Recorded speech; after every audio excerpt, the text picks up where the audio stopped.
I'm Mark Visser, aka Sparkuus, and I live in Japan.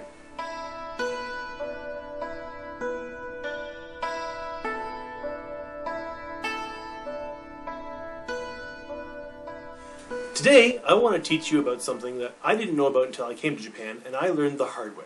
Don't touch the caterpillars! Seriously, don't touch the caterpillars. If they've got hair, leave them there. Pretty much every caterpillar in, I can't say all of Japan, in Kyushu, in the southern Japan, if they've got hair, they've got poison on that hair. Basically, everybody is allergic. Not horribly allergic, but not pleasantly. A warning. If you don't like the sight of blood, you're okay, I'm not bleeding. But if you don't like the sight of any kind of bodily injury at all, well then click this link here or this link here to take you to something that's cute and cuddly and sweet and won't make you go at all. But if you're okay with that, let me show you what happens when you touch a caterpillar with hair in Japan.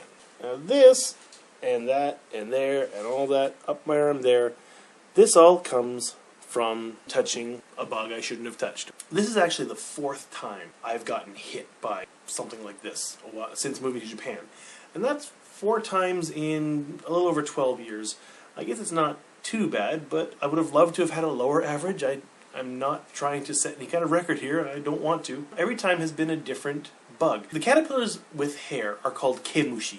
Ke means hair or fur, and mushi means bug, so a hair bug, a caterpillar with hair. The first time was at the previous house I lived at. It was a rental house, and there were some of these caterpillars with tufts of hair coming out their head and their butt on the tree beside my house. So when I tried to brush by to, I can't remember, I was getting to something in the back of the property, they brushed on my arm. And it immediately felt like the spot they hit was on fire.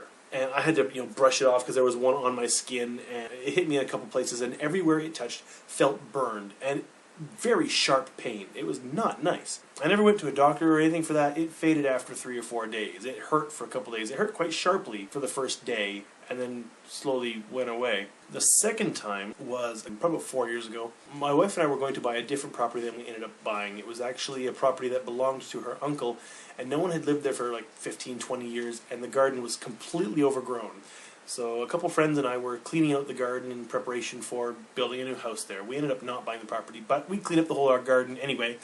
And then a construction crew came and tore down the whole thing because they concreted up the side of the mountain there. I'm so glad we didn't move there because it looks ugly now. But anyway, it was really hot, and I was wearing a button-up shirt that I had unbuttoned, just left open because I was hot. The doctor said some of the hairs must have blown on the wind or something because that night when I came home, I was slightly pink in here. I didn't think anything of it. I thought, okay, I brushed some kind of plant, but it spread. It just spread out all over me until I was red and itchy from here to here, all in here. It was not pleasant at all, again. And I went to the doctor. She gave me some cream and said, use it twice a day for a week or something like that. I put it on twice and it was enough. Faded out really quickly. These kemushi hits, they hurt, but they don't linger if you get the medicine for them. A third time was last year. It wasn't actually a caterpillar, it was some other kind of bug. Really small, thin, black bug. They're so small they can come right through the screen, and they're attracted to light. So I've seen them in the house many times, and I never thought anything of it. And, they land on you and walk across you. They leave trails. Your skin reacts in line. So that was unpleasant and itchy, and again, I got some medicine for it, the cream, and it went away. But I'd seen that bug in my house many times for many years, and swatted them, got rid of them, and never reacted to them before, so I was quite surprised. This time, I don't know what did it to me. The doctor says it was a caterpillar, and showed me a picture of the caterpillar and what kind of tree they hide out on. I don't know the name of the tree. I didn't understand what he said.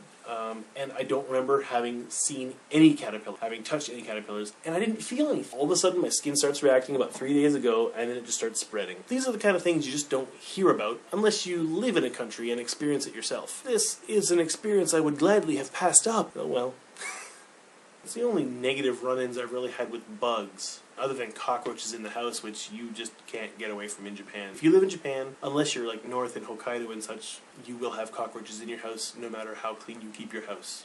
Isn't that a lovely thing to know? All those people who want to come and live in Japan, you will have cockroaches. Well, if you live in an apartment building, you might not ever see one. We built this house 3.5 years ago, maybe a little more, and within a month, we had our first cockroach in the house.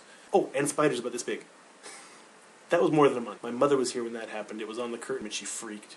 It was great. But they eat the cockroaches, so I didn't actually want to get rid of it, but my mother was flipping out. So this should fade in a couple days. Surprisingly, actually, this looks like chickenpox. The skin is bubbling up a little bit. It's not pleasant, but it doesn't actually hurt this time. Today's episode is a less than pleasant Japanese experience. I'm sure it's one that most people don't want to experience. I never want to experience it again.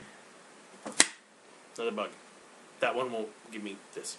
This is an unpleasant topic, but I hope you enjoyed it anyway. I hope you enjoyed my pain. Not that it hurts much, a little bit, like when I go to sleep and I roll over on it at night, that hurts. I hope you've enjoyed this story of my pain and suffering, although it's not too painful and I'm not suffering that much. If you'd like to see more videos like this, videos about Japan, not videos about my pain and suffering, please click the link up here, no, the link, the subscribe button up here-ish, and if you feel so inclined, click the little thumbs up or leave a comment down below and whatnot. Anyway, I'm Mark Visser, aka Sparkuus. I hope to see you back here for another less painful I Live in Japan very soon.